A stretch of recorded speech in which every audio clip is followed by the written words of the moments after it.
Bem-vindos a Facens, a esse momento especial de confraternização, por um novo lançamento, mais uma atividade na área de inovação que é fundamental para a Facens, né? Como eu estava falando para o Rafael aqui, realmente inovação para nós é a essência. A engenharia está muito ligada à inovação, o engenheiro ele é formado, toda a formação do engenheiro tem a ver com criar, com fazer, com implementar. E isso está na raiz nossa aqui desde o começo.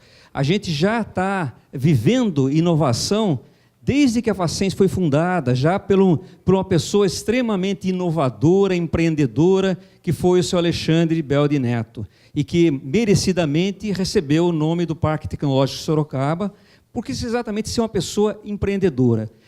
A família toda, né, seguiu os passos do pai, do avô, e estão envolvidos com essa ideia da Facens realmente dar oportunidade para os alunos na área de empreendedorismo. O empreendedorismo na Facens começou com uma disciplina há 11 anos atrás. O professor Geraldo Almeida, o Josias deram essa disciplina na Facens no passado, e estão aqui prestigiando esse evento aqui. Essa disciplina começou com uma disciplina em algumas... hoje ela está em todos os cursos e a gente entende que o engenheiro precisa estar preparado para esse novo mundo. Foi uma surpresa positiva para nós de ver, nesse mesmo auditório aqui, há algumas semanas atrás, na Semana de Engenharia, quando um palestrista perguntou, né, quantos de vocês querem trabalhar numa empresa, né, multinacional? Mais da metade levantou a mão, assim, uma metade aproximadamente. Quantos de vocês querem criar sua própria empresa?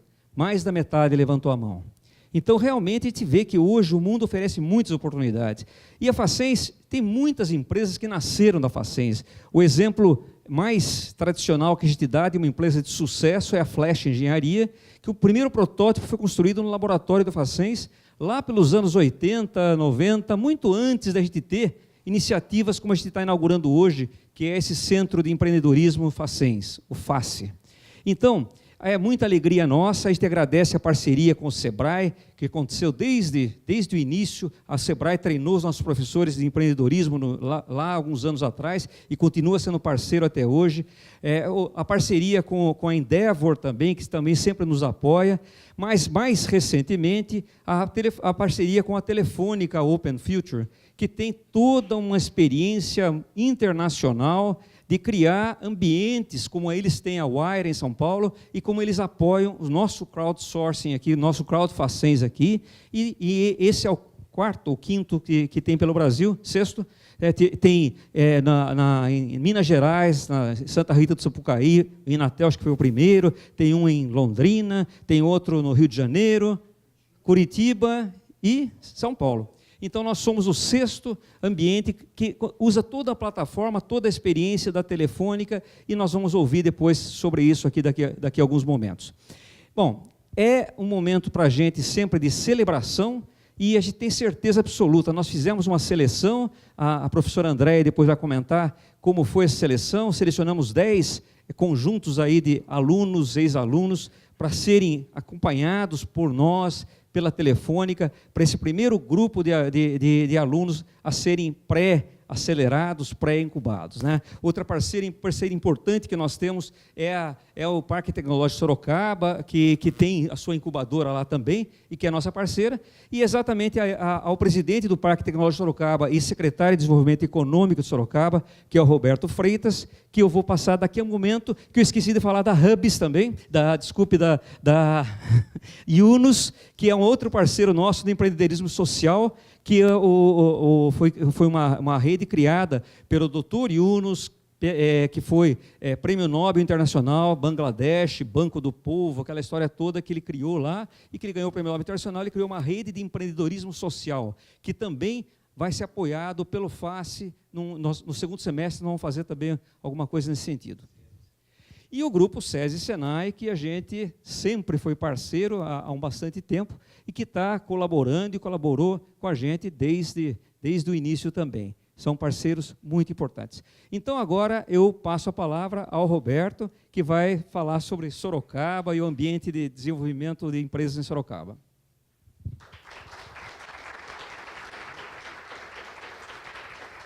Boa tarde. É um prazer imenso estar aqui nessa tarde, né? Uma tarde de comemoração, com tantas notícias que a gente vê, liga a televisão de manhã, à tarde e à noite, notícias boas, né? A gente precisa de notícias ruins, a gente precisa de notícia boa, né, Toninho? Para que a gente possa alegrar.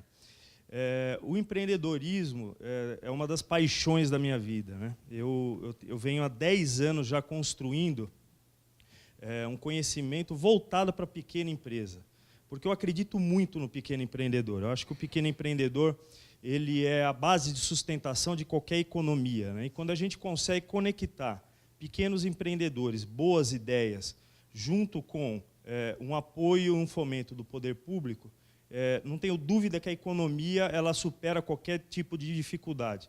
Nós estamos vendo um cenário muito ruim no Brasil das grandes empresas, das pequenas fechando, mas eu não tenho dúvida nenhuma que a sustentação de tudo isso vem dos pequenos, vem de ideias como a de vocês, que estão aqui na Facens, né, que às vezes brota lá em algum momento, né, e essa ideia tem que sair da sua cabeça, ir para o papel, e desse papel concretizar de fato, e a Facens tem ajudado esses empreendedores a conquistarem os seus espaços.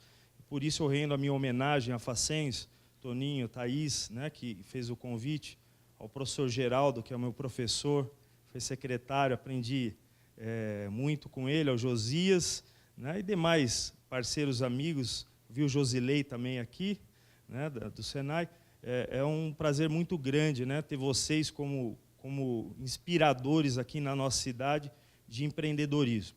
Eu queria soltar aqui bem rapidamente um vídeo do Parque Tecnológico, né, já que foi falado do parque, que conta um pouco da finalidade do Parque Tecnológico aqui na nossa cidade, e está à disposição de cada um de vocês, né?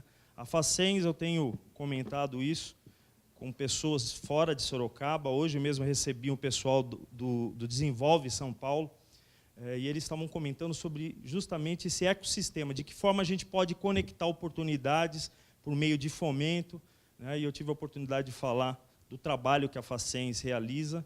Talvez, Soninho, é o principal foco de inovação que a gente tem, né? Julgo que seja hoje o foco mais importante que tem de inovação, de tecnologia, de excelência que existe em Sorocaba, junto com o Instituto FIT, junto com o Parque Tecnológico.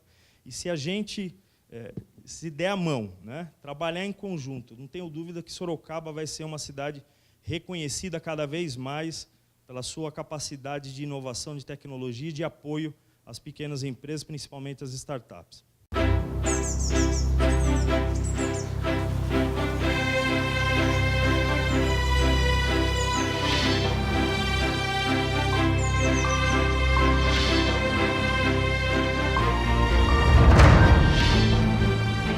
A inovação sempre circulou pela história de Sorocaba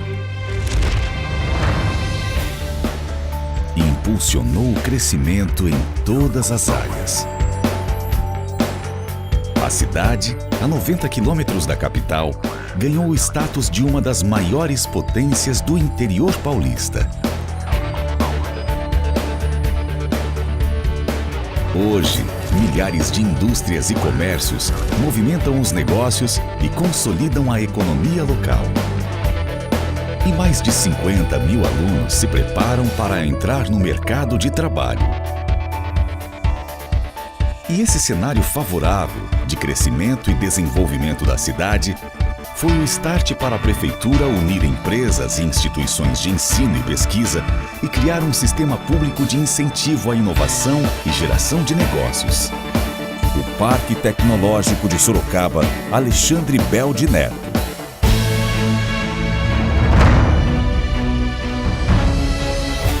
O parque propaga as soluções tecnológicas e o empreendedorismo através da criação de produtos ou serviços que gerem melhorias na qualidade de vida da população, novas oportunidades e um crescimento sustentável para toda a região metropolitana de Sorocaba. O Parque Tecnológico está estrategicamente posicionado na nova Zona Industrial de Sorocaba. Sua área total abrange mais de 1.800.000 metros quadrados, dividida em núcleo central e laboratórios, centros de pesquisa e áreas para laboratórios externos, e o Parque da Biodiversidade. O Parque Tecnológico também conta com uma enorme área de convivência, com um hall de exposições e 3 auditórios, e com a estrutura da agência Inova, a gestora do ambiente de inovação, que entre suas principais frentes atua para melhorar a coordenação de ações entre as empresas da região, incentivar a cultura da inovação, facilitar o acesso às fontes de conhecimento, tecnologia e investimentos e dar apoio e capacitação às empresas iniciantes.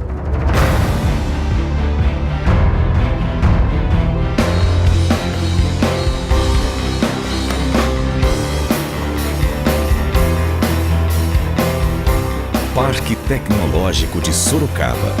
Inovação que inspira bons negócios. Bem, esse é o nosso Parque Tecnológico de Sorocaba.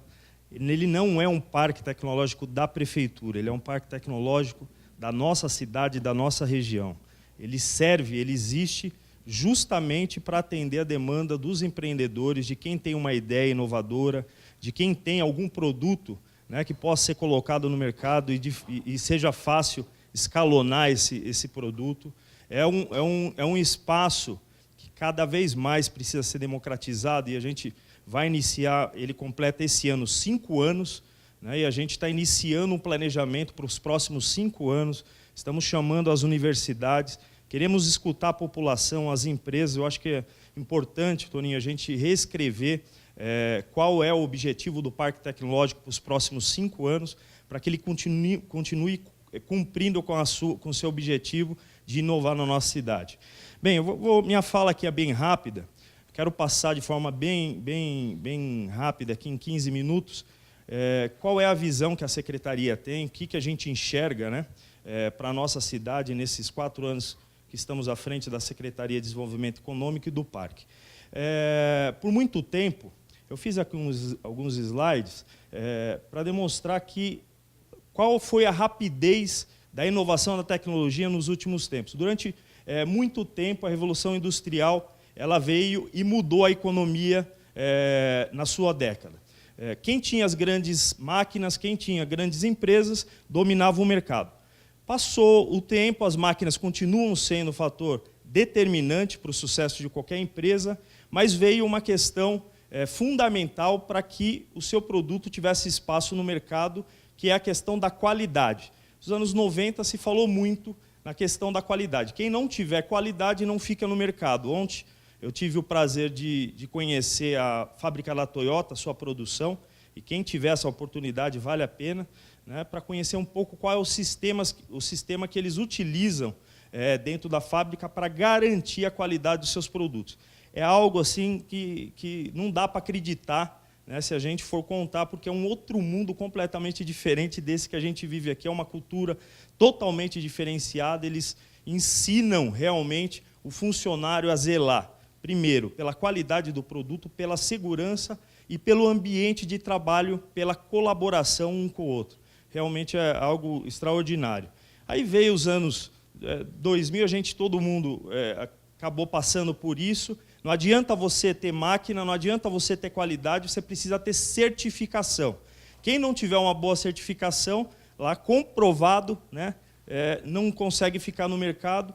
E todo mundo aqui passou por uma auditoria já, por uma ISO, inclusive a Secretaria tem ISO 9000, né, uma satisfação grande. É a única secretaria da Prefeitura e talvez uma das únicas do Estado que tem ISO 9000 implantado.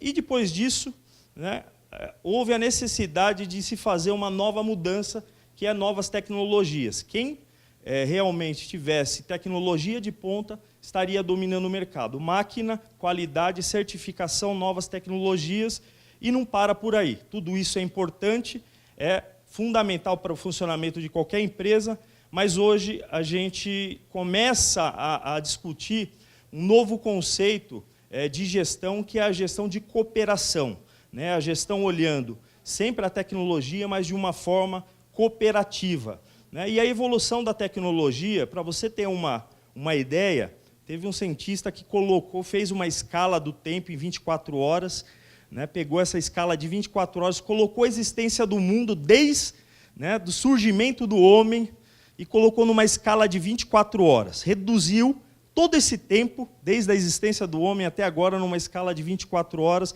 para fazer uma análise de quanto tempo, de qual o tempo que surgiu a inovação e a tecnologia, né? E chegaram-se à conclusão que tudo isso que a gente está vivendo, né, de inovação, de tecnologia, aconteceu há 6 segundos atrás. Ou seja, a existência do homem numa escala bem comprimida em 24 horas, tudo isso que a gente está enxergando de inovação, de tecnologia, aconteceu há 6 segundos atrás, né? Quer dizer, a gente passou muito tempo sem inovação, sem tecnologia, sem mudar muitas coisas, e, de repente, quando mudou, né, tudo se transformou e a gente está vendo cada vez mais essa chamada, né, essa corrida do mercado, cada vez mais incessante sobre inovação, sobre tecnologia.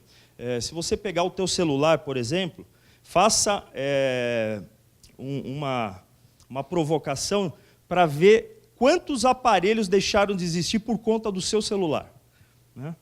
Então, a gente tem calculadora, a gente tem uma máquina fotográfica, né? Nós temos lanterna, nós temos, né, tudo menos telefone, que menos importa hoje é o telefone, né? Mas isso é a velocidade da tecnologia, né? E conversando com alguns pesquisadores, falaram, olha, o futuro é acabar o celular. Eu falei, mas como assim? Não vai ter celular. Então, a gente tem que começar a se preparar também, porque em pouco tempo a gente vai deixar de usar celular. Não sei como, mas deixaremos de usar celulares, existirão outras tecnologias e inovação, né? Para mostrar que o empreendedorismo colaborativo ele é essencial para a criação de novas invenções. Se a gente pegar o Vale do Silício e estudar um pouco, você vai perceber que lá que, na verdade, surgiu grande parte do que a gente vê de inovação e tecnologia, é muito conhecido, né? Talvez seja o modelo mais conhecido que a gente tem na mente. Por que existiu isso? Porque lá existiu um fator preponderante de inovação de tecnologia que é importante a gente ter. O desenvolvimento econômico, ele precisa de novos produtos, novos métodos, novos mercados, novas fontes de fornecimento de materiais e novas formas de organização. E quem disse isso não foi nenhum cientista atual, né? Quem disse isso foi Schumpeter, lá em 1949, né? Já dizendo que o mercado ele precisa evoluir todos os dias. Todos os dias, todas as horas, tem gente pensando em inovação e tecnologia. Eu estive no Instituto FIT, lá com o Josias, uma das vezes, e a preocupação deles lá é o seguinte, você lança um produto hoje, né, você faz investimento de inovação e tecnologia, lançou o produto hoje, né, você tem pouco tempo para recuperar o valor desse produto. Então, você tem menos, um exemplo é um celular, se gasta muito para lançar um celular no mercado. Quanto tempo esse celular vai ficar no seu auge de valor? Né? 1 ano. Depois de 1 ano, começa a perder valor. Então, em 1 ano, você precisa recuperar todo o investimento colocado. Empresa que trabalha com inovação e tecnologia tem essa preocupação e vai ser cada vez mais uma chamada para os novos empreendedores. Um dos CEOs da Cisco acabou de se aposentar e trouxe uma informação assustadora. Nos próximos 10 anos, não existirão 40% das empresas que existem hoje. 40% das empresas, nos próximos 10 anos, deixarão de existir por conta da tecnologia, né? Então, é algo que realmente a gente precisa colocar em todas as matérias de qualquer faculdade, de qualquer curso, porque isso é uma dinâmica que não tem mais como segurar. Existem pessoas, cientistas, desenvolvendo inovações e novas ideias todos os dias, né? Qual que é o modelo de desenvolvimento econômico que a gente quer para a nossa cidade? É um tradicional do governo de um lado, de uma academia de outro, numa indústria de outro, né? Será que esse é o modelo que foi praticado por muito tempo Esse é o melhor modelo para ser adotado dentro de qualquer economia? Ou o governo articulando com a academia, com a indústria, né? Vamos lá, vamos conversar, vamos colocar os atores para se conversar. Ou a gente trazer para dentro a academia, o governo, a indústria, a população, para discutir um novo modelo econômico, né? Então, é esse estudo que a gente tem feito dentro da Secretaria, dentro do Parque Tecnológico, para que a gente possa, cada vez mais, unir a academia, unir o poder público, articular de todas as formas possíveis e trazer a indústria para que, no meio disso, existam startups, existam novas ideias, novos empreendedores, existam novas ferramentas que possibilitem a inovação e a tecnologia na nossa cidade. O apoio do empreendedorismo aqui, de uma forma geral, ele é bem organizado na nossa cidade. Isso já vem acontecendo há pouco mais de 10 anos, né? Existem diversos atores já que se conversam, né, para que a inovação e a tecnologia ela aconteça realmente e ela seja um diferencial. É importante dizer que, para que isso aconteça, cada vez mais a gente precisa pegar todas as nossas vaidades, colocar embaixo da mesa, né, os interesses pessoais de cada um, para que a gente possa, juntos, fazer uma economia diferenciada. Não é fácil a comunicação entre as universidades, não é fácil a comunicação do poder público, às vezes, com o empreendedor, né? Não é fácil a gente trazer a população para discutir novos modelos de negócio, mas existe essa necessidade de cada vez mais o poder público ser o fomentador disso, ser o facilitador, para que a gente possa, aqui na nossa cidade, experimentar um modelo diferenciado. Aqui estão alguns dos atores que já fazem muito pela nossa cidade e a nossa proposta é cada vez mais fazer que esse grupo se converse, né? Dentro do Parque Tecnológico, nós temos uma estrutura para receber empreendedores, seja na fase inicial, seja na fase de validação do negócio, seja na fase já de tração do empreendimento.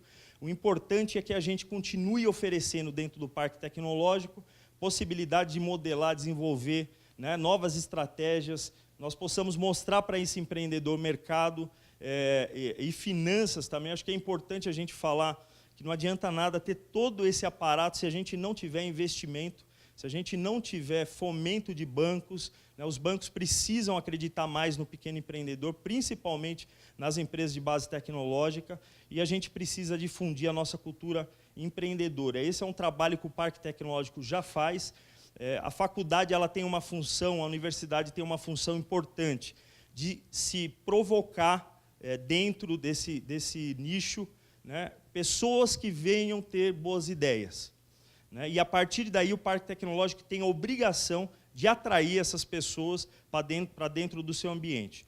A Facem já faz isso muito bem, está criando um ambiente, né, acreditando nesses empreendedores, para que, lá na frente, Toninho, a gente possa colocá-los no Parque Tecnológico. Temos uma área extremamente vasta, lá, 1 milhão de metros quadrados para ser comercializado, né, e a gente vai iniciar esse processo de comercialização dessa área. O processo dentro do Parque Tecnológico ele pode iniciar com a sensibilização, né, por meio de palestras, de editais. Ele entra depois com uma ideação, eu tenho uma boa ideia, ele passa pelo processo de prova do conceito, né, verificar se realmente essa ideia é uma ideia boa, né, e enxergar como que ele vai entrar no mercado e de que forma ele pode ser rentável no mercado para depois ser graduado, né? Tivemos 25 depósitos de patentes já existentes no parque, mais de 300 empreendedores atendidos e 350 consultas de patentes. O Paulo é um dos nossos conselheiros lá do Inova. O Inova é importante para o parque, porque é ele que faz a animação do parque, e a gente vai dar essa importância cada vez mais para que continue fazendo esse trabalho, né? A cidade de Sorocaba é uma cidade extremamente interessante para quem quer empreender. Nós conseguimos alcançar um nível, né, de empreendedorismo medido pela Endeavor, que nos considerou a 8ª cidade com mais possibilidades, né, e facilidade de se abrir um negócio, levando em consideração vários itens, né, desde ambiente regulatório, infraestrutura. Nós somos o 8º município do Brasil com melhor competitividade dentro da Endeavor, né? E aí o professor comentou de um caso da Flash, né, professor Paulo? A Flash é um exemplo disso, de uma empresa que começou pequenininha, né, que foi acreditada, né, passou pela Facens, teve apoio de uma incubadora e hoje é uma empresa gigante. Por si só, ela já sustenta qualquer tipo de argumento que vale a pena investir em inovação e tecnologia. Temos hoje, aumentamos, né, de 19 empresas incubadas para 27, estão chegando outras empresas. A nossa ideia é transformar realmente o parque tecnológico num local para que o empreendedor desenvolva a sua ideia, né, a sua validação do seu negócio. Aqui está um mapeamento que a gente tem junto com esse grupo que faz parte do Sebrae, enfim, todas as entidades ligadas. Nós temos um mapeamento de quem são os atores importantes por esse ecossistema funcionar. Eu acho que a gente precisa agregar cada vez mais isso. Falando um pouco, né, e finalizando aqui a minha fala, o que a cidade de Sorocaba pode oferecer para você, empreendedor?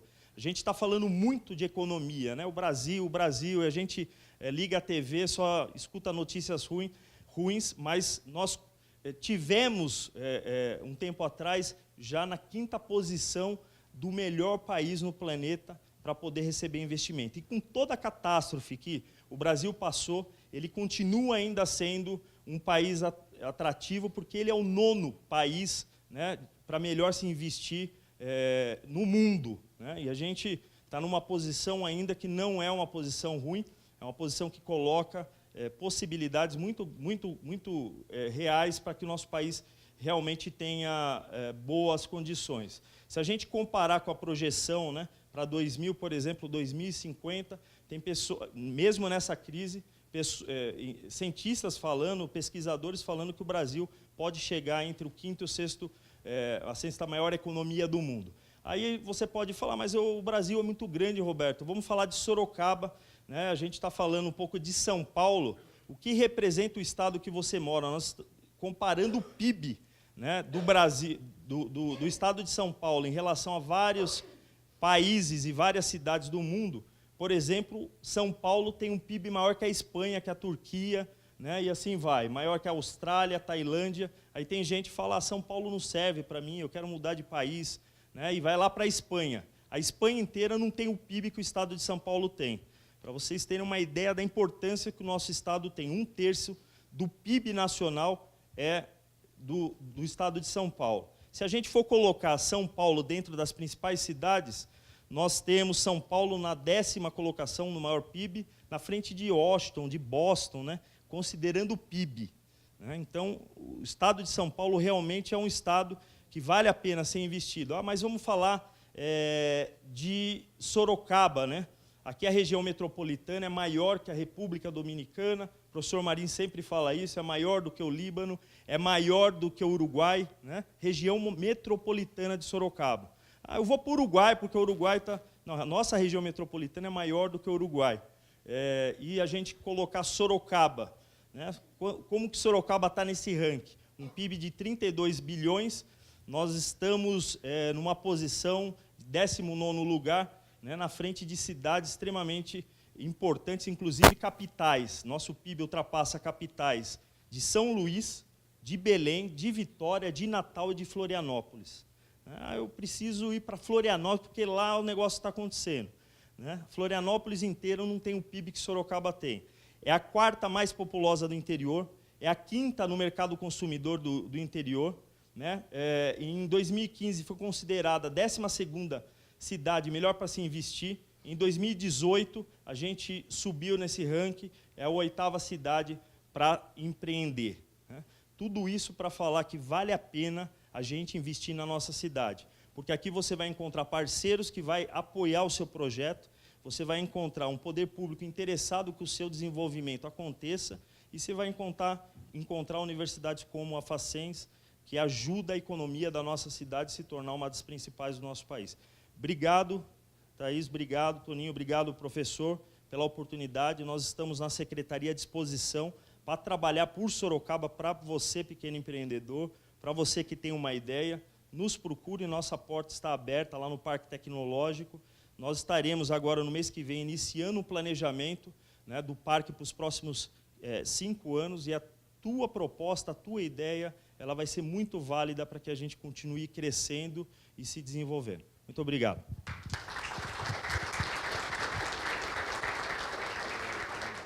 Olá, boa tarde a todos. Eu cuido, como falava, da área de parcerias estratégicas da Wayra, Telefónica Open Future aqui no Brasil. Eu sou originariamente espanhol, mas já moro há algum tempo aqui em São Paulo.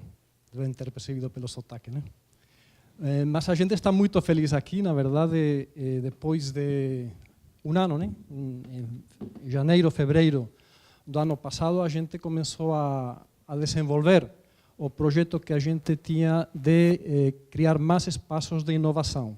Nós tínhamos a Wayra, que era um produto bem interessante, mas nós acreditávamos que a Wayra era insuficiente e a gente não conseguia replicar Wayras por todo o Estado brasileiro. E nós encontramos esta fórmula que chamamos de espaços de crowdworking, um nome que é um pouco complexo e acabamos simplificando em espaços de crowd. E nós começamos a pensar onde que a gente deveria montar estes espaços e nós falamos sempre que tem duas formas de trabalhar, né? A primeira é você planejar e depois executar, que talvez a fórmula mais interessante, mas que ela pode ter um problema que você fique fora de timing. Você planeja muito e não consegue executar porque já passou o tempo. E aí começaram a aparecer oportunidades. E uma delas foi aqui na Facens. Eu lembro muito bem que a primeira vez que nos viemos foi em janeiro, fevereiro do ano passado, e a gente veio da mão da Fundação Telefônica. A Telefônica tem uma fundação que faz muitas coisas belas, e entre elas, ela faz muito apoio ao empreendedorismo social. E o Luiz Guggenberger, que na época estava na fundação, nos trouxe aqui, a gente conviveu com todo este time de elite da Facens, que a gente aprendeu a conhecer, e nós aprendemos muito neste ano com vocês, viu? E, enfim, nós começamos a madurar o projeto, fomos andando e a gente está muito feliz hoje aqui, de que depois de um ano e acho que umas 6, 7 viagens para Sorocaba, que aliás viu o secretário, eu acredito que a gente está errando Sydney nas viagens a Sorocaba, nós estamos pegando um trajeto São Paulo-Facens e nós deveríamos ir um pouco mais para dentro, porque fiquei impressionado com a apresentação do Parque Tecnológico.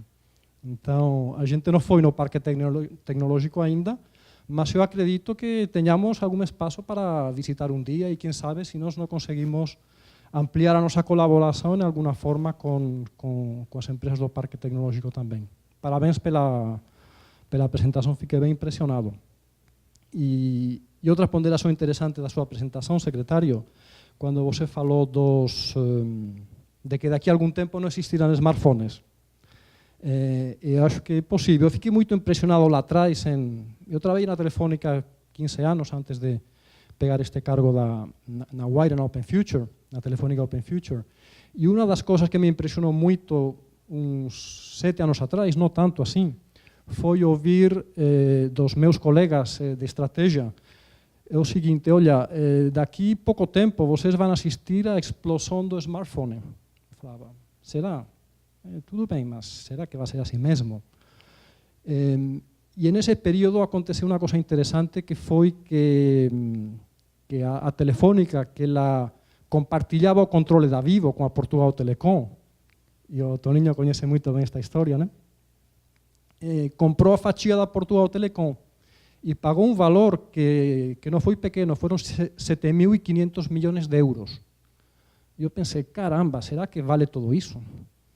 E depois, em poucos anos, você vê que efetivamente o celular foi assim a explosão hoje todo se concentra aqui, você não faz nada sem isso. Esquece a carteira, não tem problema, mas esquece o celular e você fica perdido.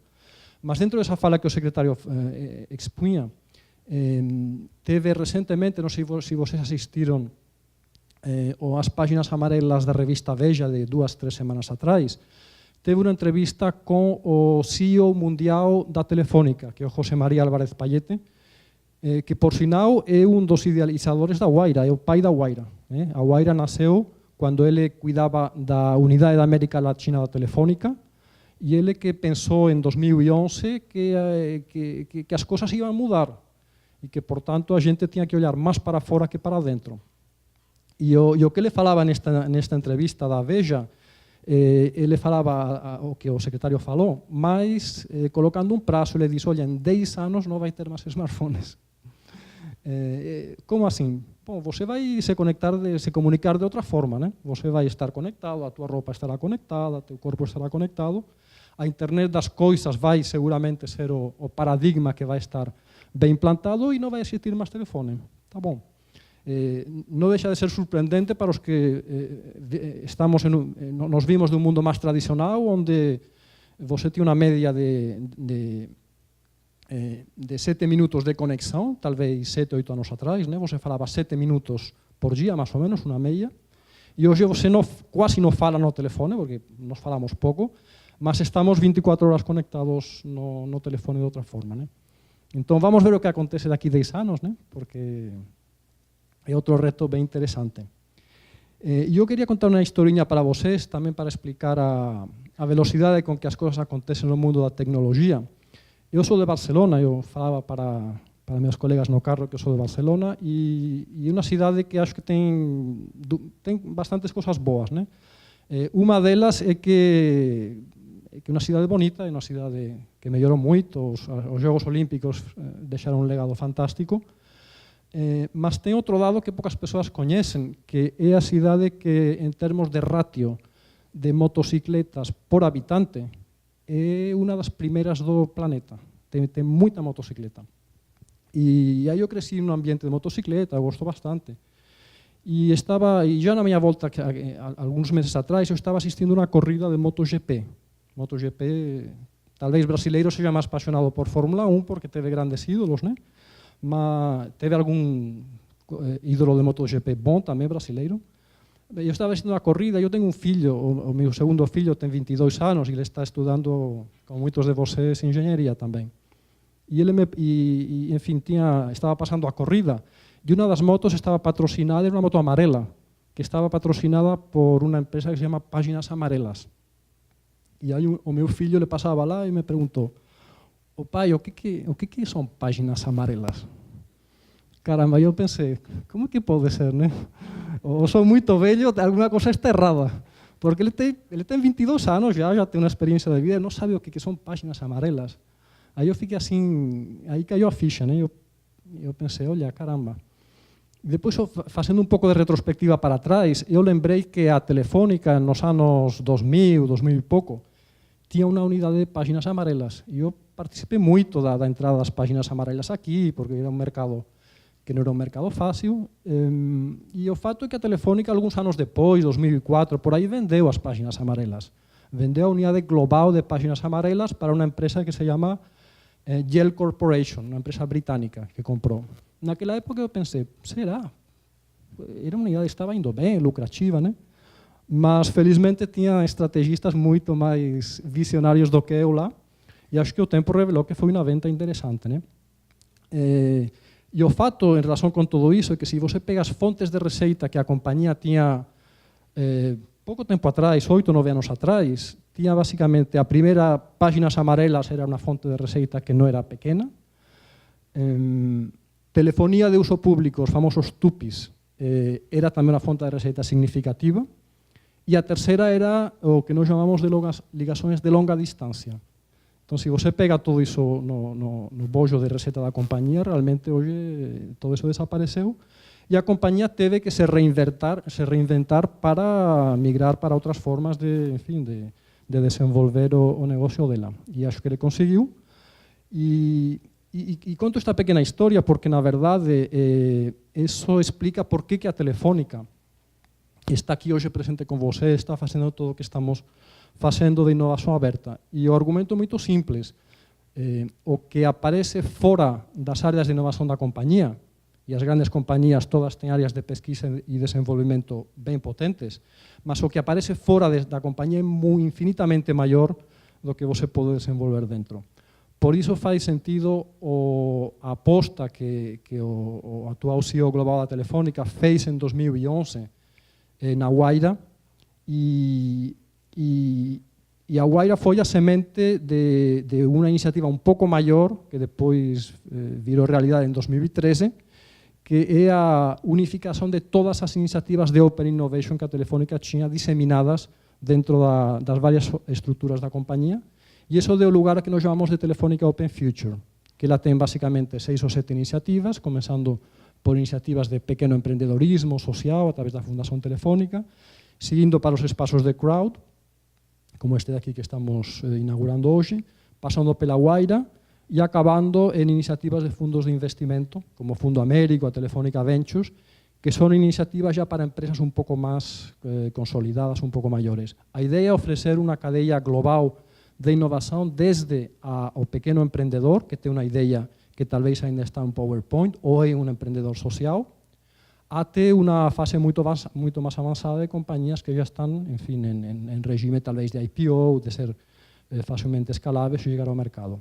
Então, todo esse é o portfólio que a Telefónica tem, e hoje nós temos grande orgulho de estar aqui, não é, Sidney? Em um projeto que nós dedicamos muito tempo, muito entusiasmo.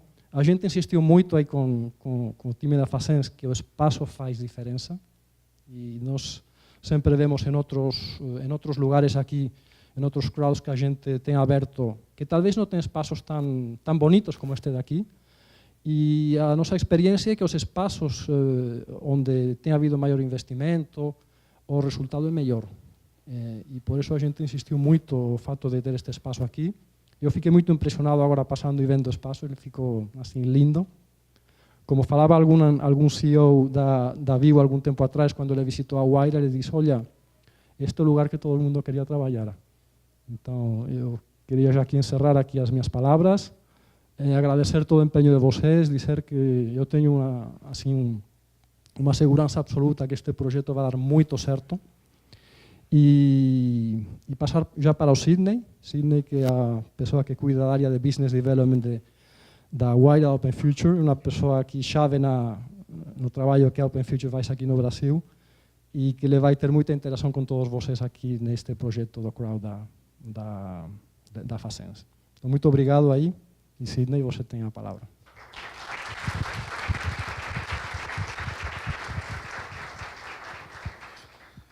Obrigado, Pedro. Eu sou, prazer, para quem não me conhece, eu sou o Sidney, trabalho na Wayra há 3 anos e meio, mais ou menos. Como o Pedro disse, com boas palavras, a gente começou esse projeto no ano passado e desde o ano passado eu me tornei responsável por acompanhar as startups e acompanhar os espaços de crowd que a gente abre. Particularmente, eu fico muito contente com a iniciativa que a gente está vendo aqui hoje, com o espaço que a gente está lançando, mas mais com o empenho e com a vontade de participar de todo mundo que está aqui presente. Eu tive a oportunidade de conhecer as startups que vão participar do programa há algumas semanas. Fico bem contente com as empresas e com o brilho no olhar de todos os empreendedores. E fico muito empolgado com o desafio que essas empresas têm pela frente. Eu acho que empreender, principalmente no Brasil, que não é um país amigável ao empreendedorismo, é basicamente você conseguir conquistar um desafio por dia. Então, vamos voltar um pouquinho no sentido da palavra startups, que são modelos de negócios inovadores, escaláveis, repetitivos. Vamos voltar na palavra inovador. Então, essas empresas têm um modelo de negócio inovador disruptivo. Isso significa que ele vem para quebrar uma barreira, um status quo de mercado e uma forma padrão de se fazer as coisas. Então, o desafio que essa empresa tem, nenhuma outra empresa já teve. O caminho que essa empresa tem para percorrer é só dela. E nenhuma outra empresa já teve, senão ela não seria inovadora. Então, nesse sentido, a gente vê a grandeza dessa parceria e desse programa em tentar ajudar essas empresas a traçarem esse caminho único que elas têm para percorrer. E é justamente isso que a gente pretende fazer. A cada dia, os empreendedores vão acordar com algum desafio, com alguma tarefa a ser cumprida, e que possivelmente, eles não vão saber exatamente como fazer. E eles vão precisar ser muito rápidos, precisar aprender como fazer e executar com uma velocidade muito grande para conseguir conquistar aquela tarefa. E o que acontece depois disso? Vem outra. Então, isso dia após dia após dia. É um desafio muito grande. Eu fico muito empolgado em tentar ajudar essas empresas, porque realmente não é uma tarefa fácil. Se fosse fácil, a gente veria milhares de empresas grandes e startups crescendo por aí, mas não é. Não é assim que funciona. E justamente por isso, a gente tenta ajudar e dar o apoio para essas empresas. Nesse sentido, a gente tenta criar uma metodologia, um framework de aceleração, em que a gente busca entender qual é a necessidade da startup em cada estágio de desenvolvimento, para a gente tentar alinhar as expectativas e até mesmo a nossa ajuda, o nosso suporte na real necessidade daquela empresa naquele momento. Então, desde o momento em que ela está numa fase de ideação, que ela está numa fase de validação de modelos de negócios, a gente precisa entender exatamente qual é a necessidade da startup naquele momento, naquele dia, seja alguma dificuldade técnica, seja alguma ponte comercial, seja ajudar ela numa apresentação, para a gente realmente conseguir com que ela cumpra aquele desafio e passe para o próximo. É um desafio realmente extraordinário. Acho que pessoas que já passaram por isso conseguem dizer com clareza que realmente não existe um caminho único e não existe uma regrinha. Tá? Não existe uma fórmula para você criar uma empresa, para você criar um negócio inovador e você chegar lá na frente. Até porque, se é inovador, é uma mata fechada. E você vai ter que abrir o caminho nessa mata a cada passo que você está dando. Você pode tentar fazer isso sozinho, e pode ser que não dê certo na primeira, na segunda ou talvez na terceira dê certo, mas você também pode tentar buscar apoio para quem já passou por um desafio parecido com o seu. Pode ser que seja em um mercado diferente, com um produto um pouco diferente, com um cliente diferente, mas, às vezes alguém consegue gerar algum insight para tentar te ajudar e você cumprir aquele desafio de uma forma mais rápida. Então, acho que todas as pessoas que estão envolvidas nesse projeto conseguem colaborar de alguma forma. O programa de aceleração, o espaço, ele tenta puxar muito esse sentido. Qual é a sua dificuldade? O que você precisa de ajuda? E quem será que pode te ajudar? Às vezes eu estou com uma dificuldade muito grande, mas a pessoa que está sentada do meu lado já passou por essa dificuldade também. Pode ser que sejam um pouco diferentes, mas ele já tem uma visão de como fazer. Como é que eu tento gerar essa interação entre essas pessoas para que elas se ajudem e consigam crescer juntas? Então, acho que, nesse sentido, a presença de um espaço físico em que essas pessoas tenham a colaboração e tenham um contato entre as outras é muito importante. Justamente por isso que o Pedro disse que a importância do espaço é fundamental nesse programa. Não é pelo espaço em si, não é por ter um espaço bonito, não é por ter um espaço inovador, mas sim pelo que ele pode gerar de troca entre as pessoas que convivem dentro daquele mesmo ambiente. E eu fico muito contente em ver esse empenho e essa dedicação, e até convido todos vocês a participarem. Eu acho que todo mundo tem a colaborar, e todo mundo tem algum aprendizado que pode gerar também para essas empresas, a tentarem participar de certa forma, tentarem participar de alguma atividade, falar, eu sou muito bom em algum assunto específico, será que eu posso tentar apresentar isso para os alunos? Eu acho que esse tipo de atividade, esse tipo de divisão é uma coisa que é fundamental num programa como esse para todo mundo tentar crescer junto. A gente tenta estimular isso, a gente estimula isso na Wayra. Acho que depois o Rafael pode contar um pouquinho de todo esse trabalho que a gente tenta fazer lá. A gente vai tentar estimular isso aqui e também nos outros espaços de crowd. Então, convido vocês a tentarem conhecer os outros espaços, a conhecerem a Wayra também. Isso é muito valioso para a gente. E hoje a gente tem Wayra em 10 países diferentes, com 11 academias. Então, como é que eu consigo ter uma visão global e unificada de tudo o que está acontecendo, de todos os desafios que as empresas estão tendo no mundo todo? Se eu considerar a crowd, a gente está falando de mais de 33 espaços ao redor do mundo. Então, a gente tem uma capacidade de tentar dar um suporte para as empresas, até internacionalmente, muito grande. Mas depende das pessoas comunicarem. Tudo nesse programa de aceleração é troca de conhecimento. Então, é muito nesse sentido. Voltando um pouquinho, mesmo com essa troca, mesmo com todo esse suporte, ainda assim é muito difícil empreender. E nem sempre a resposta para os desafios vem muito rápido. E é preciso muita resiliência dos empreendedores para conseguirem partir para o próximo desafio e realmente conseguirem entregar aquele desafio que eles têm naquele momento. Então, é uma questão tão delicada, essa questão da resiliência e da vontade de empreender, que às vezes é um pouquinho importante a gente voltar e tentar entender qual motivo você está empreendendo. Para que você quer empreender? Para que você está construindo uma empresa? Qual é o seu objetivo no futuro? Você tem algum sonho? Entendeu? Qual é o seu sonho? Se você não tiver um sonho por trás da sua empresa, é muito difícil você acordar cedo e dormir tarde, trabalhar final de semana, e brigar com o investidor, e brigar com o cliente, sem ter um objetivo a longo prazo, sem realmente ter uma proposta de vida dentro dessa empresa. Então, alinhem seus valores, alinhem o que vocês acreditam com o que uma startup realmente tem que ter. Quando vocês conseguirem fazer isso, esqueçam o produto, vai dar certo.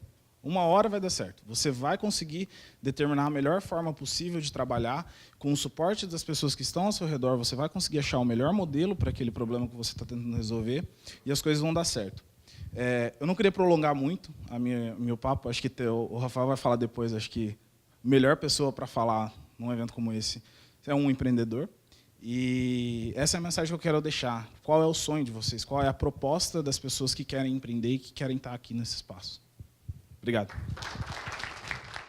Pessoal, boa tarde. É muito prazer, é um prazer muito grande estar aqui compartilhando um pouco da minha trajetória com vocês. Agradecer ao Pedro e o Sidney pelo convite, também a Thaís e a Andrea por a excelente iniciativa aqui. Eu falo não só como empreendedor, que vai poder compartilhar com vocês muito do aprendizado que a gente teve ao longo desses 4 anos de empresa, mas também como vice-presidente da Associação Brasileira de Startups. O grande interesse que a gente tem em fomentar o empreendedorismo, representar ainda mais as iniciativas empreendedoras e inovadoras. Então, eu agradeço muito e parabenizo aqui todos os envolvidos aqui pelo projeto. Deixando um pouco de mensagem, aonde eu queria chegar, além de compartilhar um pouco da nossa trajetória, é o quão alinhado com o último discurso aqui do Sidney eu quero estar, que é a questão da resiliência, a questão de vontade, a questão de propósito, que ele comentou no final, mas também uma questão de quanto que a gente tem que se adaptar, e não só a gente, né? Grandes empresas como Telefônica são empresas altamente inovadoras e também a predisposição que elas têm e na busca por se adaptar, na busca por destruir o próprio negócio. O secretário Roberto comentou aqui muito da questão da inexistência mais de smartphones. O que a gente está falando basicamente é sobre disrupção, é sobre a destruição de um determinado modelo vigente baseado na destruição do status quo e a entrada de um novo modelo. Acho que todos nós, inclusive empresas nascentes de 6 meses, que têm 10 clientes, empresas gigantescas que faturam bilhões, todas elas, na verdade, têm o mesmo desafio. Em como você entrega um melhor valor de negócio adaptado ao atual cenário, já se preparando para destruir o próprio modelo, pensando já no que vem na frente. Nós, em NetShowMe, que eu vou explicar um pouquinho do que até porque eu fui convidado para compartilhar um pouco justamente nossa jornada aqui, mas a gente se preocupa muito com a quebra do modelo atual e sempre o que vem na frente. Indo um pouco falando de onde a gente começou 4 anos atrás, NetShowMe, pelo nome também ser muito vinculado ao meio musical, a gente criou, eu e o Daniel, nós na verdade a gente veio do mercado financeiro, a gente trabalhou 3 anos e meio em fundo de investimento em private equity. Nenhum dos dois é desenvolvedores, já se deparamos com o primeiro grande desafio, como que a gente cria uma empresa de internet, uma empresa de tecnologia, sem saber desenhar uma linha de código, né?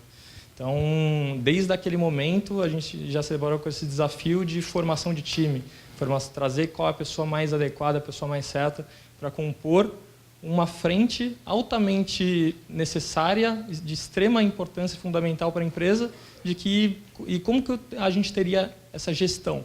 Como a gente teria gestão sobre um profissional? Então, trazer esse profissional técnico, será que terceirizando no primeiro momento, trazendo para o time societariamente, e aí a gente teria, se de repente houvesse um desalinhamento no meio do caminho, antecipar a conversa chata para tirar ele da sociedade. Então, é o grande desafio que a gente já enfrentou desde o primeiro momento e que acabou sendo uma opção nossa, a terceirização num primeiro momento, e aí, em menos de 6 meses, a gente já trouxe a pessoa certa, que está com a gente há 3 anos e meio, compondo o time de desenvolvimento da empresa.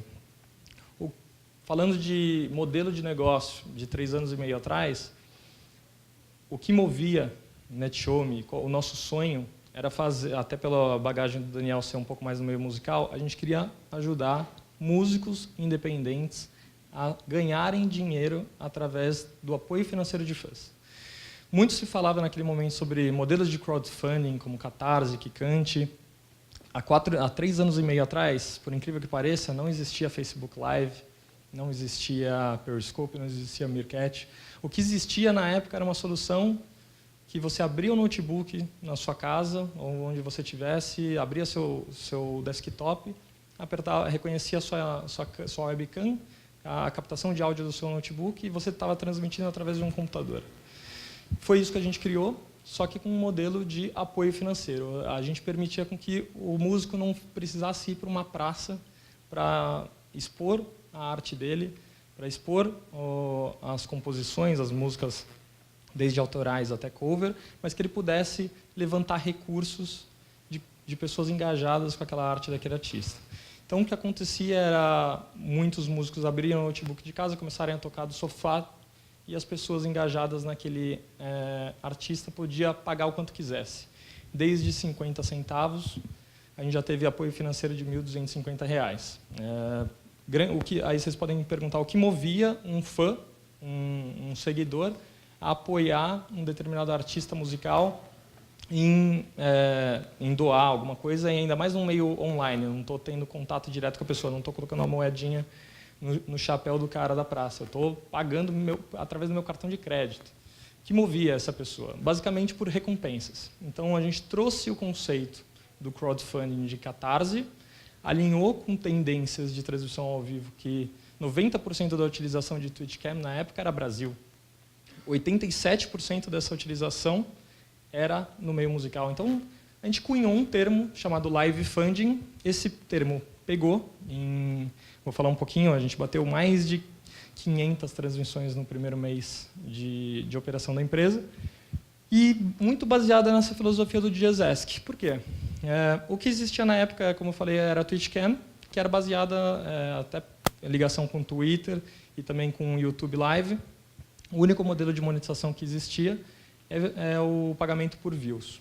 Na época, o YouTube pagava 2 cents de dólar para cada 1.000 views. Então, em 1 milhão de views, o cara ganhava $2.000. Não pagava nem a produção dele. A filosofia de Diazesk, na época que a gente cunhou esse modelo de live funding, foi justamente o conceito de, se eu não pedir para o cara valorizar a minha arte, eu jamais vou conseguir monetizar. Então, a gente colocou esse modelo, e foi um modelo que a gente entrou na operação e aceleração da Wayra. Foi um modelo que a gente entendeu pelo volume de transmissões que a gente estava tendo. Precisamos de uma empresa que consiga, principalmente um programa, uma metodologia, que consiga nos ajudar a saber exatamente, através de testes e métricas, qual o caminho a seguir. Uma vez que isso daqui estava escalando muito, só que escalava custos também. Então, que modelo de negócio é mais favorável, é mais sustentável para a operação da empresa? A gente bateu mais de 3.000 transmissões no primeiro ano de operação da empresa. Grande parte dessas transmissões começaram a ser de artistas renomados. Então, vieram artistas como Ivete Sangalo, Cláudia Leite, só para contrariar, começaram a usar de maneira orgânica a ferramenta, e acabou atraindo a atenção de emissoras de televisão como o próprio SBT. os caras identificaram uma oportunidade de, pô, vocês são ferramentas de financiamento ao vivo. Eu tenho o maior case de financiamento ao vivo da América Latina, que é o Teleton. Por que a gente não joga o sinal ao vivo do Teleton para vocês? Melhor problema impossível, né? De segurar toda a base de audiência do programa do SBT durante um final de semana inteiro e nos tornarmos a plataforma oficial de doações via internet. Esse projeto rodou em 2015, rodou em 2016 e já tem contrato fechado para 2017. Mas, voltando ao que eu falei no início, é sempre a predisposição de se adaptar. É sempre a predisposição de empresas inovadoras como a nossa, a de muitos aqui, da gente quebrar o próprio modelo de negócio. Então, a gente já não estava satisfeito mais em ser uma plataforma de monetização para criadores, para a economia criativa, para artistas. Porque a gente se deparou com a ineficiência do processo de monetização. Tudo parece muito bonito, mas, na prática, as primeiras transmissões dos artistas faturavam muito, em média R$700. O artista que ia num barzinho tocar, sendo que ninguém estava movido pela arte dele, sim para comer fritura no barzinho, não estava... as primeiras transmissões dele, ele falava, nunca mais eu vou tocar num barzinho. Ele falava, encontrei o modelo dos meus sonhos. Vou fazer shows do sofá da minha casa. Primeira transmissão, R$750 de média. Segunda transmissão, R$450. Terceira transmissão, R$100. Quarta transmissão, ninguém dava mais nada. Por quê? Porque o modelo de crowdfunding, que é um conceito, é uma filosofia, não foi feito para nada tão recorrente assim. O que acontecia, principalmente com a entrada de youtubers na ferramenta, foi: pô, PC Siqueira, eu já te dei dinheiro ontem. Para que você está fazendo transmissão ao vivo de novo hoje? Por que você não vai fazer qualquer outra transmissão? Eu não vou te dar dinheiro hoje. Todas as transmissões começaram a crescer a taxas decrescentes e, por consequência, a partir da quinta transmissão, os artistas já não faturavam mais nada. Por mais que a gente tivesse muitas transmissões sendo realizadas, a gente já tinha entendido esse comportamento por estar altamente alinhado com o público que usava. A gente tinha, de um lado, os criadores de conteúdo, que na época eram, como a gente começou como música, mas entrou humoristas, entraram youtubers, e de outro a gente tinha os apoiadores, os espectadores que estavam consumindo daquele conteúdo, se engajando e apoiando financeiramente. Então, naquele momento a gente entendeu que, opa, não é por aí. Isso daqui tem data de validade. A partir do momento que a gente colocou um projeto para rodar, a gente já percebeu a principal limitação que ele entregava, que é a ineficiência da monetização. Ela dura pouco. Na quinta transmissão já ninguém fatura mais nada. E, de um outro lado, uma ascensão gigantesca do mercado de vídeos. Principalmente com uma ida nossa para Austin, no Texas, no South by Southwest. A gente foi numa missão da Apex Brasil. A gente foi selecionado como a principal iniciativa tecnológica do Brasil, lá em Austin, no Texas. A gente foi apresentar o NetShow. O que aconteceu? Meerkat lançou no mesmo evento. Meerkat, que não sei se muitos conhecem, mas era a ferramenta que ela nasceu. 3 dias depois, ela recebeu $83 milhões de investimento e ela durou 9 semanas, porque o Periscope já tinha criado a dele. O Twitter criou o Periscope, que veio 9 semanas depois, captou mais $70 milhões, ou seja, a ferramenta que tinha nascido no South by Southwest, que todo mundo falava, ela durou 9 semanas e ela morreu. Em 9 semanas, com $80 milhões em caixa. Fácil, né? A gente estava nesse turbilhão de coisas, voltamos para o Brasil com a cabeça baixa. Acabou. O que a gente vai fazer agora? Então, sempre na busca de se adaptar. O que mais acontecia nesse mercado que a gente já não estava vendo? Pô, rodamos o Teleton. O que acontece depois? A gente pensou no principal pivô que poderia ter acontecido na empresa. Deixar de trabalhar um pouco como uma ferramenta de marketplace, B2C, e trabalhar um pouco mais com quem estava demandando e a gente não estava vendo direito, que eram as empresas.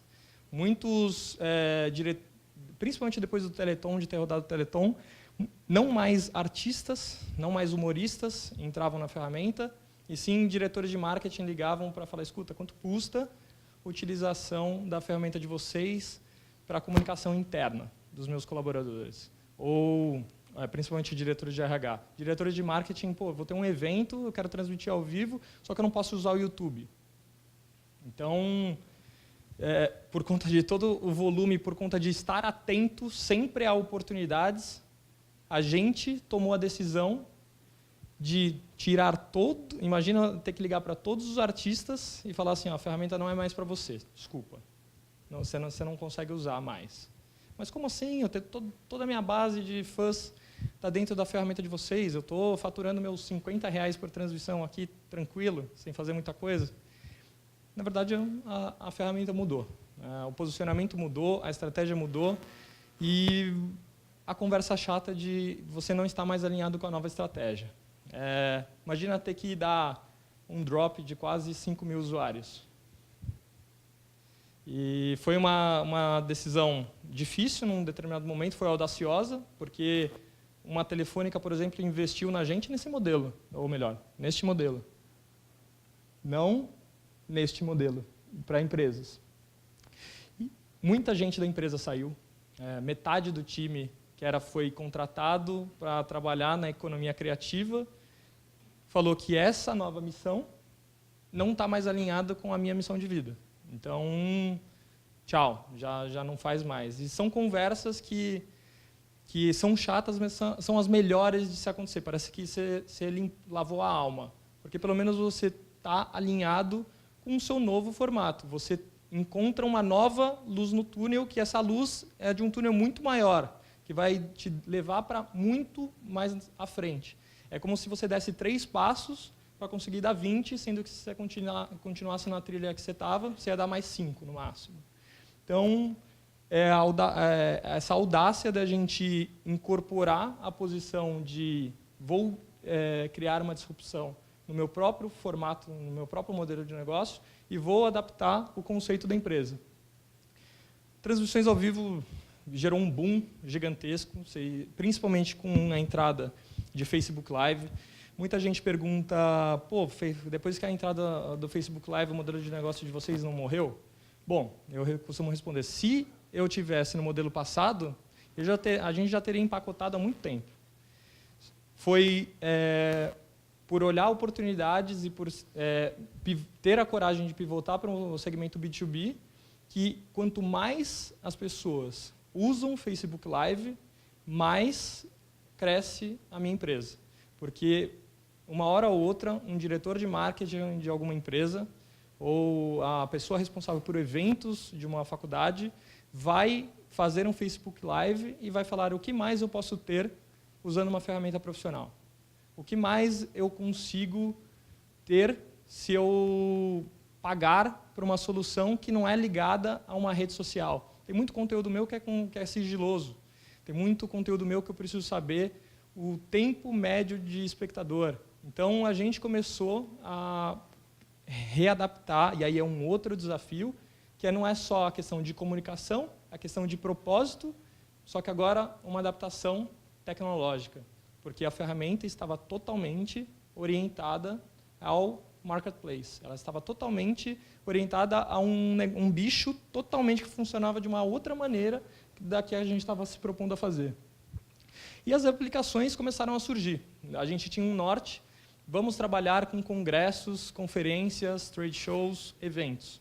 Daqui a pouco começa pastor evangélico a entrar na ferramenta, coisa que a gente nunca achou que fosse acontecer. Por incrível que pareça, olha como as coisas acontecem. Tinha muito músico que eu implorava para o cara abrir a ferramenta para usar, quase eu tacava o notebook na frente da cara dele, falando, dá, aperta o play, vai, toca, e que começou a entrar na ferramenta e, escuta, agora eu quero pagar. É o mesmo cara.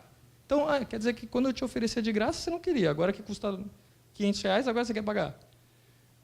Comunicação interna, produtoras de conteúdo em geral, e um bicho que está crescendo muito, que é o que a gente chamou de live shopping. São grandes varejistas que estão vendendo produtos em transmissões ao vivo. A gente já vendeu para Decolar, Saraiva, Ricardo Eletro. A venda é uma polishop terceirizada, potencializada a níveis absurdos. Qualquer e-commerce hoje consegue plugar a gente para vender produto ao vivo. Mais uma grande predisposição nossa em adaptar o modelo de negócio. A gente é uma empresa de tecnologia. 90% do time é desenvolvedor. Tem muitos engenheiros dentro do time. Se eu oferecer só a capacidade tecnológica, só o software para você usar, a gente é uma ferramenta profissional. O que acontecia? Ninguém tinha o apoio da produção. O que acontecia? A transmissão caía e eu tinha que crescer muito o número de equipe de suporte para dar conta daquele volume de transmissões dando errado. Necessariamente a gente teve que, novamente, se adaptar, reconhecer as limitações do modelo de negócio, de que transmissão ao vivo é um negócio complicado para se fazer direito, se fazer com qualidade, e que a gente precisa dar conta da produção. Só que como dar conta da produção de transmissões ao vivo, essa câmera aqui que está transmitindo, como dar conta, sendo que a gente não tem uma câmera na empresa? O que a gente fez? A gente criou uma rede de produtoras parceiras. No Brasil, hoje, são 23 produtoras, só no Brasil, homologadas, e que elas vão em campo.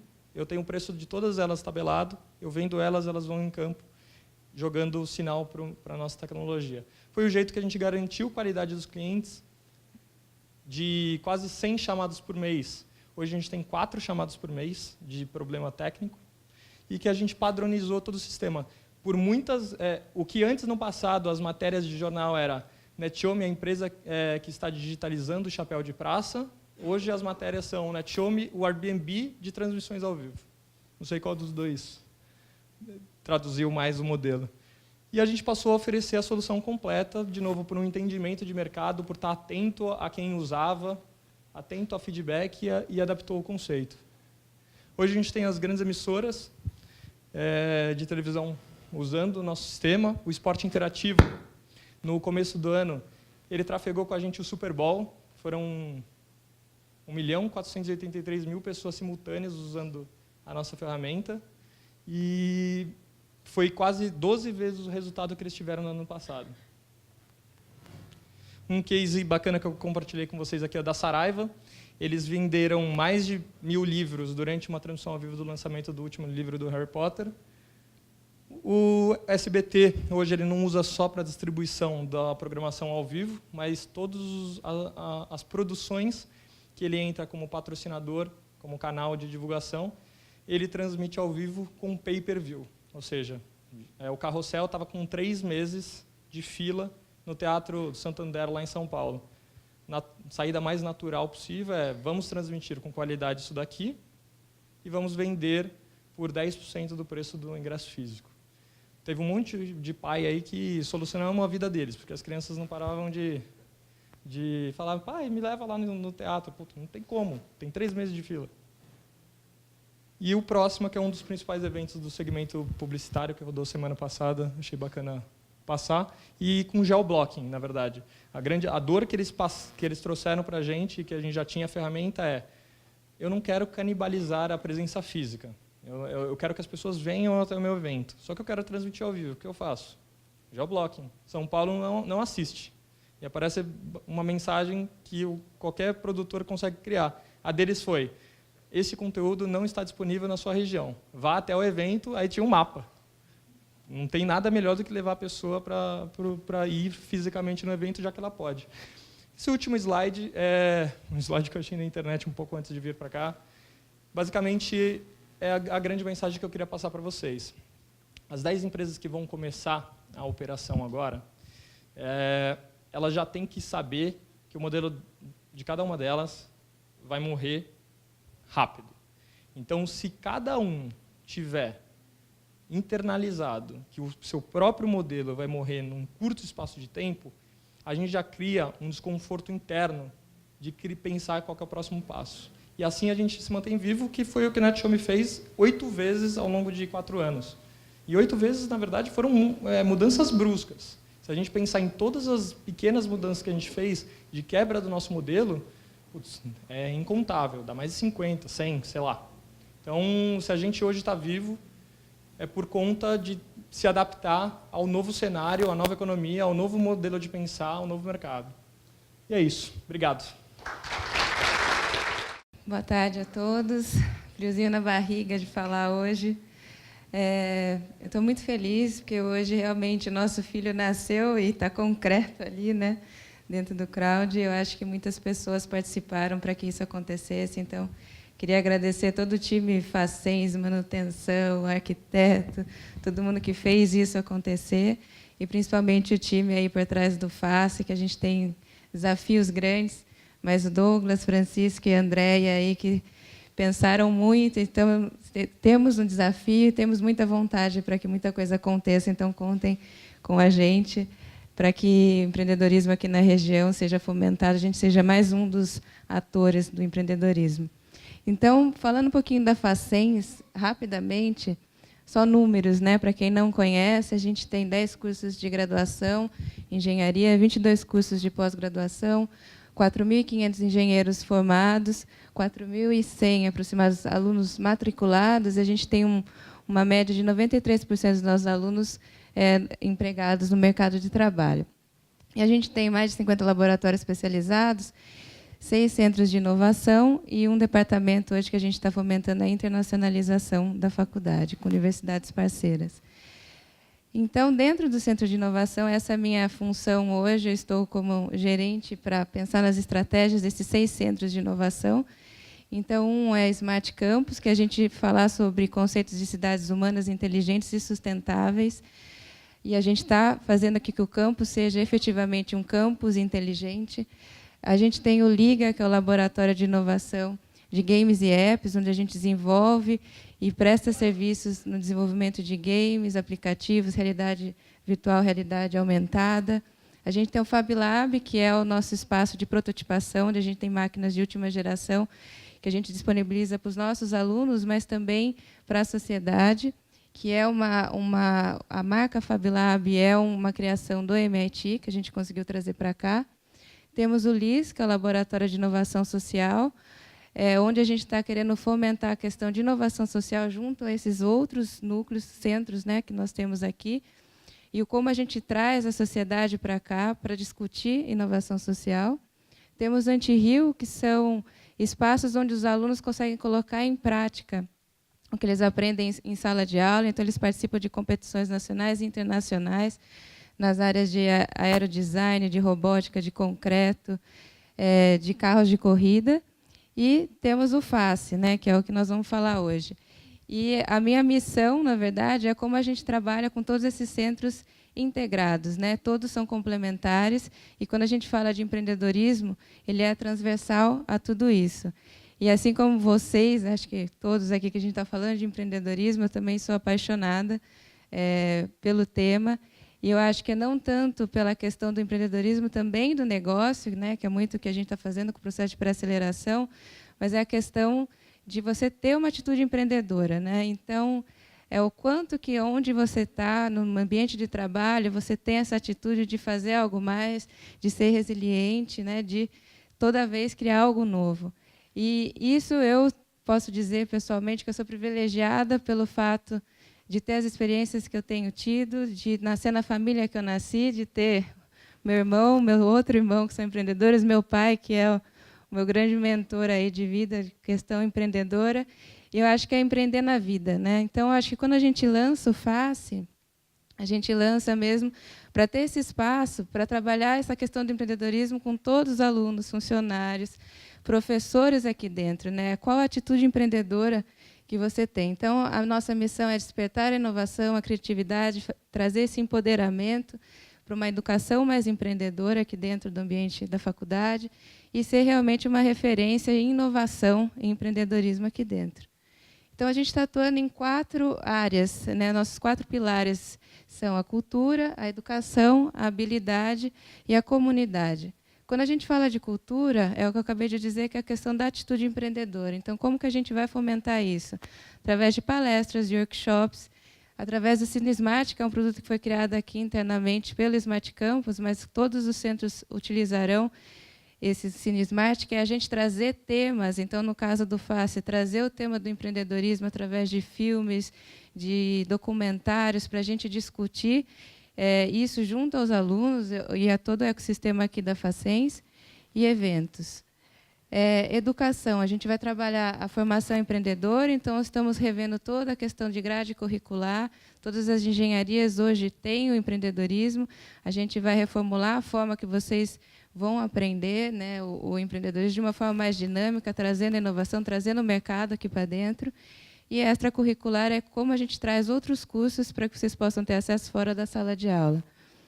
Habilidades é a mão na massa mesmo, então a gente começou já esse FACE com essa cara nova, junto com a Telefônica Open Future, com o processo de pré-aceleração, que hoje a gente já tem aí as 10 startups selecionadas, vão começar hoje a primeira conversa. Teremos um outro processo de pré-aceleração, que eu vou falar um pouquinho mais para frente. Competições que a gente gostaria de fomentar, prototipação através dos centros de inovação. Então, a gente tem o FabLab, tem o Smart Campus, tem o LIS. Então, como a gente usa isso para prototipar, para validar as ideias. E a gente vai fornecer mentoria também. Essa é a questão, esse é o propósito também de ter esse espaço físico. E comunidade, que é a importância de a gente estar interligado a esse ecossistema de inovação. Então, o quanto que a gente tem que estar próximo de redes de empreendedorismo, universidades, governo, cowork, investidores, fundos de investimentos, startups. E, nesse sentido, a gente está realmente trabalhando para ter essa conexão tanto nacional quanto internacional, para a gente estar sempre alinhado com o que está acontecendo no mundo. Então, um pouquinho do histórico. Quando surgiu o empreendedorismo, está desde 2011 na Facens, quando a gente colocou ele dentro da grade. Em 2012, a gente fez um curso extracurricular, que foi até com a ajuda do Geraldo, que está aqui, que eu não sei onde ele está. Está ali. Foi um desafio, né, Geraldo, que a gente tentou. E foi muito bacana, foi uma super experiência para conhecer um pouco mais a Endeavor. Em 2013, a gente fez um workshop de melhores pitches. Em 2014, a gente fez um programa de incubadora, aqui chamado Raiz. Em 2015, foi criada, através da professora Andréia, essa metodologia do programa Empreender e Inovar. A gente fez a nossa primeira edição. E daí, ao final de 2015, a gente falou, ok, a gente precisa realmente fomentar o empreendedorismo de uma forma mais estruturada, né? Então, em 2016, a gente fez algumas atividades sem ter um espaço físico, mas fizemos atividades extracurriculares. Então, através dessa metodologia própria do Empreender e Inovar, a gente aplicou ela com ex-alunos, com o núcleo do Smart Campus, com o Senai. A gente fez um workshop, participou de do Demo Day do Sebrae, a gente fez um workshop. A gente participou também do desafio da Lego, onde a gente fez o workshop. E, em novembro, a gente participou da Semana do Empreendedorismo com algumas atividades.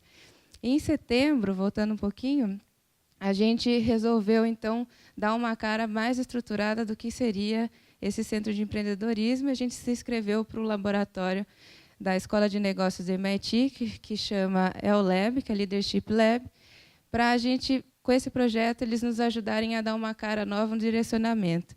Esse projeto caminhou de setembro até janeiro, quando finalizamos o que a gente gostaria de atuar com esse centro de empreendedorismo. Então, em janeiro, a gente teve 3 alunos da Escola de Negócios do MIT, aqui junto conosco, e entregaram esse projeto que a gente hoje está implementando. Em março, a gente fez esse workshop no evento da NASA, que a gente realizou aqui dentro da Facens, e, em março, a gente efetivamente assinou aí a parceria com a Telefônica, né, para começar o processo da aceleração e também do espaço do crowd. Então, hoje a gente está aqui em maio, né, já temos as 10 selecionadas e vamos inaugurar aí o espaço. Para os próximos meses, aí a gente tem alguns desafios, mas bem bacanas, que a gente vai trazer aí para todos os alunos, e estamos fechando algumas parcerias muito interessantes. Então, além da Telefônica, do MIT, a gente hoje está dentro de uma rede internacional de universidades que discutem o tema empreendedorismo, que é da Babson. A Babson é considerada, nos Estados Unidos, a universidade mais empreendedora. Então, a gente está dentro dessa rede, nessa intenção de compartilhar o que a gente está fazendo aqui dentro para fora e também trazer e entender o que os outros estão fazendo para a gente implantar aqui dentro da Facens. O Sebrae é um super apoiador nosso, então a gente participa de muitas atividades deles, eles estão participando da nossa, e acho que junto com a Prefeitura a gente está querendo fomentar o que seria o empreendedorismo dessa região. Então, ele é um grande parceiro nosso. O Fazendo Acontecer, que é um instituto de um professor muito renomado em empreendedorismo aqui no Brasil, chamado José Dornelas, e ele criou o empreendedorismo de uma forma para multiplicar para voluntários, para explicar empreendedorismo para crianças e adolescentes. Então, em parceria com o LIS, a gente está fazendo vamos começar, né, esse mês, né? Vamos começar um primeiro com voluntários, que são alunos da Facens, que vão fazer uma aula de empreendedorismo com essa metodologia desse professor dentro do SESI. Então, é o primeiro momento aí que a gente está fazendo com Fazendo Acontecer, que é o IFA. E o IUNUS, que é o que o Paulo comentou, o IUNUS ele promove empreendedorismo social, e a gente está fechando com eles um processo de pré-aceleração de negócios de impacto. Então, a ideia é a gente soltar esse processo de pré-aceleração no semestre que vem e também divulgar o tema do que é o empreendedorismo social, e isso também junto com o LIS. Junto com o Liga, né, que é o Laboratório de Games e Apps, a gente também tem, vocês vão ver ali no espaço, a gente pegou de uma metodologia que o MIT usa, que são 24 passos para o empreendedorismo disciplinado, e a gente traduziu ele e fez de uma forma dinâmica ali para aprender, que está no computador. Então, quando vocês chegarem lá, por favor, vejam um computador que está na mesa. E é um trabalho muito bacana que foi feito com o Liga. Então, essa é a intenção, é o quanto a gente usa o empreendedorismo de uma forma de falar de atitude empreendedora, falar de como a gente tem que trabalhar colaborativamente, quanto você tem que ter resiliência, e é isso que a gente está tentando trazer aqui e que a gente quer despertar para todos. Então, e que a gente possa fazer parte mesmo desse ecossistema e seja uma referência. Então, é isso. Mostre a face empreendedora. E obrigada aí pela atenção. Pessoal, boa tarde. Hoje é um dia muito especial para todos nós aqui da Facens, né? Conforme a Thaís disse, empreendedorismo também é uma paixão minha. Eu acho que ela tem um poder transformador. E a Facens vem fomentando toda essa proposta de empreendedorismo, e isso é bastante importante para a gente como corpo acadêmico, né, discente também. Então, é um pouquinho sobre esse mindset para o engenheiro e como a gente está, quais foram os nossos resultados, que vai ser minha fala nesse momento. Tá? Bom, há 2 semanas atrás, eu participei da rodada Empreendedor Endeavor, e foi um momento muito, muito bacana, em que eles mostraram claramente uma pesquisa a respeito de empreendedorismo. E aí, eu sentada assistindo, comecei a falar, poxa vida, na faculdade que eu trabalho, a gente está muito bem, né? Então, eu gostaria de falar um pouquinho desses pontos, né, que antes de falar dos nossos resultados, de quais são os números, né, do nosso programa, falar um pouquinho a respeito disso. Então, essa foto eu tirei lá mesmo, né, então eu trouxe, porque me chamou a atenção, eu fui lá e tirei a foto. Começou a fala, né, da Gabi, lá da Endeavor, e ela logo falou, né, qual que é a importância do empreendedorismo, qual é o impacto que ele pode causar. E aí, logo, ela mostrou, né, se referenciando ao MIT. E aí, ela falou o seguinte, de 30 mil empresas fundadas por ex-alunos, né, ainda estão ativas em 2014. E qual é o impacto que isso causa? Então, a gente está lá com os números, né, bastante interessante dos empregos que causa e a relação com o PIB aqui do Brasil no ano de 2015. Então, quando eu olhei isso, eu até peguei, tirei essa foto e mandei para o Paulo. Eu falei, olha, Paulo, que pesquisa interessante para a gente ver o impacto do empreendedorismo. Logo depois que ela mostrou isso, ela começou a fazer uma pesquisa bastante profunda sobre as universidades brasileiras, né? E aí eu fui anotando várias coisas, e um dos pontos que me chamou bastante atenção foram esses quatro pontos aqui, né? Então, são eles. Universidade não é um ponto de apoio ao empreendedorismo, na pesquisa realizada. Então, o aluno, quando ele vai buscar para conhecer a respeito de empreendedorismo, ele não procura o professor, ele não procura a universidade, ele fala com o pai, com o amigo, com qualquer um, menos com a universidade. E o que eu vejo aqui na Facens é que cada vez mais os alunos estão nos procurando para saber a respeito de empreendedorismo de alguma forma. Então, a gente já está mostrando que a gente está tentando criar um cenário diferente como uma faculdade. Iniciativas não estão concentradas em centros de empreendedorismo. Então, a maioria das universidades também não tem um centro de empreendedorismo. E aqui na Facens, a gente está investindo fortemente num ambiente bastante inovador e também empreendedor, né, para a gente fomentar para toda a nossa comunidade acadêmica com uma conexão totalmente voltada para o mercado. Iniciativas de empreendedorismo são valorizadas pelos alunos, mas não ofertadas. Então, aqui na Facens, constantemente a gente oferece vários eventos, oportunidades para os alunos em relação ao empreendedorismo, já a partir da sala de aula, né? Disciplinas ligadas à inspiração, né? Então, sempre pega e fala, olha, vamos ter ideia, e aí para, que era e me incomodava isso. E hoje, né, conforme a Thaís disse, de uma maneira muito bacana aqui, a gente está reformulando toda a nossa grade para a gente fazer mais essa conexão e também a gente pegar e sair desse cenário aqui de só ficar na inspiração e tentar fazer algo que impacte mais, uma aproximação da comunidade de inovação. Bom, agora vamos falar um pouquinho, né, do nosso trabalho de gestão em relação a esse projeto realizado aqui na Facens, em parceria com a Wayra e a Telefônica. A gente teve 53 empreendedores inscritos na plataforma, tá? E sendo 47 alunos da Facens.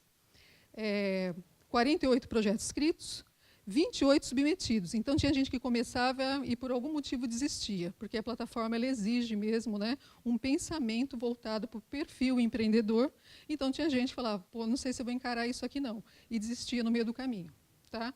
7 professores, a gente fez questão que fossem os nossos avaliadores, tá?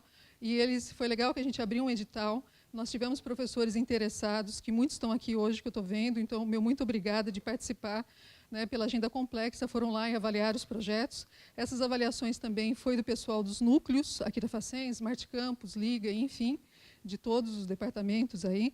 Então, teve um envolvimento da nossa comunidade acadêmica de alguma forma. Coordenação acadêmica também foi envolvida, e isso foi bastante bacana. Então, acredito que muitos aqui dos projetos que vão estar sendo apresentados já os conheçam. A gente selecionou 11 projetos aprovados através de banca, a gente teve um descompasso aí, então a gente ainda está com 11 projetos, ok? Então, bem a questão da nossa realidade de projetos. Aí, a gente começa a pensar, como que a gente está criando essa mentalidade de empreendedora para o engenheiro?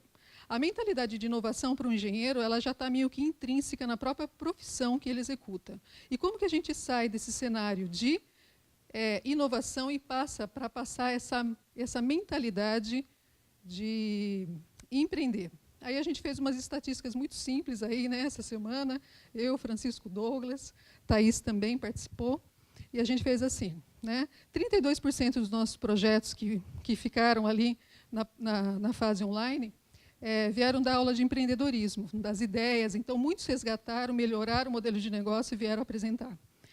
TCC, o aluno, achei legal que ele teve esse mindset, fala assim, pô, eu sou um aluno de engenharia, eu posso empreender. Então, ele entrou no programa, né? Então, isso foi muito legal. O programa Empreender e Inovar, que ele é bem pequenininho, também teve participação, veio algumas ideias de quem participou desse programa. Tá? Outros, eu achei legal colocar outros, porque a gente fala assim, eu falei assim, pô, não conheço esses aqui. Então, a gente fala que, de alguma forma, a gente está disseminando para a comunidade ou para outros alunos. Então, a gente fala, pô, esses outros aqui, depois a gente tem que estudar um pouquinho mais, para a gente entender a origem. E, para nossa surpresa, a gente teve professor também, que falou, pô, eu quero entrar nessa, eu quero empreender, e cercava lá nos salas dos professores, vamos, vamos. E foi legal que tanto a direção, como os coordenadores, enfim, falaram, não, vamos lá, vamos, professores também, e funcionários também participaram. Então, a gente mostrou que, na verdade, a gente está criando uma cultura de empreendedorismo, mas bem pé no chão e passo a passo, como é uma política da Facens em tudo que faz. Bom, aqui também eu achei interessante a gente mostrar essa estatística, né? 55% dos alunos são de graduação, que estão participando hoje, e também alunos de pós-graduação se interessaram, né? A nossa pós também foi reestruturada, ela está bem bacana. A gente teve da nossa pós de gestão de projetos de inovação, como também de uma pós de estrutura. Não sei se o Alaor está aqui, né, que é o coordenador, enfim. Também a gente conseguiu disseminar essa cultura para a pós. Professores, como eu já disse para vocês, e a gente começou, no programa, a gente podia ter pelo menos um integrante por equipe externo. Então, a gente tem aquele verdinho ali, né, de pessoas que montaram em equipe com os nossos alunos. Eu sei que está difícil de ler, mas a gente também teve essa preocupação de entender quais são os principais temas de projeto, para a gente entender o quanto de inovação a gente pode estar gerando, de acordo com os objetivos estratégicos, tanto da Facens quanto da Telefônica e da Wayra. Então, a gente teve projetos de internet das coisas, muitos projetos voltados para cidades inteligentes, né, muitos voltados para business to business, business to C, tá? E de temas específicos de tecnologia, como Big Data, inteligência de máquina, enfim, vários outros, né? Então, só para a gente pegar e entender que a gente está fazendo uma gestão para a gente se entender como centro. Bom, daí, na hora que eu estava montando esses slides, eu falei assim, mas esses slides não estão ficando bonitos, estão muito acadêmico, né? Mas eu deixei dessa forma mesmo, para mostrar que eles estão... É o jeito que está hoje as nossas equipes num processo de pré-aceleração, bem no início, com o modelo de negócio que eles criaram, que eles foram avaliados, mas é mais ou menos nesse sentido. Tá? Então, na hora que eu for falando cada uma das empresas aqui, né, futuras empresas, é legal falar startup, não é? Né, eu só chamo de equipe, mas esse é o linguajar que vocês vão ouvir constantemente. Aí eu queria que vocês só viessem aqui na frente, tudo bem? E aí, no final, a gente bate palma para todo mundo. Tá? Então, C2B, por gentileza, é representado pelo professor Glauco. Esse na verdade, é um projeto que tem como finalidade uma nova forma de comprar, né, que depois vocês podem conhecer no decorrer mais aí. Do lado, né, esse nome, eu falei, por que é do lado? Né? Por favor, mais um representante, que é um marketplace para pequenos empreendedores também. InovaTrash, que é representada... Quem vem aqui representando, por gentileza? Pode vir o Henrique. A Meg também tem algum representante? Acho que hoje ele justificou que talvez não poderia vir. Né? O IBIS, tem alguém aí? Por gentileza. O Minimapa, né, que é interação e diversão para a leitura. Sport for All, por gentileza. Smart Road, Airport, PopClick e Suricatos. Por favor.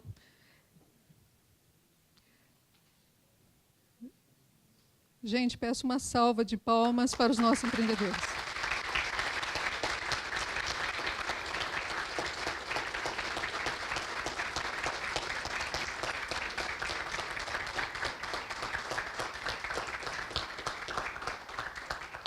Gente, muito obrigada e grandes desafios para a gente. Glauco, professor aqui da Facens, computação. Eu sou o Guilherme, faço engenharia da computação, 9º semestre. Henrique, pós-gestão de projetos e inovações. Fábio, engenharia da computação, 1º semestre. Vitor, 9º semestre de engenharia da computação. Sou o Lucas, eu faço pós-graduação de estruturas aqui. Sou o Lucas, 9º semestre de engenharia da computação. Meu nome é Rafael, eu faço gestão de projetos e inovação, pós-graduação. Meu nome é Henrique, eu faço engenharia de produção, estou no 5º semestre. Meu nome é Gabriele, eu estou no 3º semestre de engenharia civil. Parabéns, temos certeza do sucesso de vocês, contem com a gente aqui e bem-vindos ao Crowd Facens. Obrigado a todos pela presença. Agora é hora da gente ir lá cortar a nossa faixa da inauguração oficial do nosso Crowd Facens. E eu convido então a todos para descerem aqui para o Prédio A, que é logo aqui embaixo, para quem não a conhece. Obrigado a todos e sucesso a todos.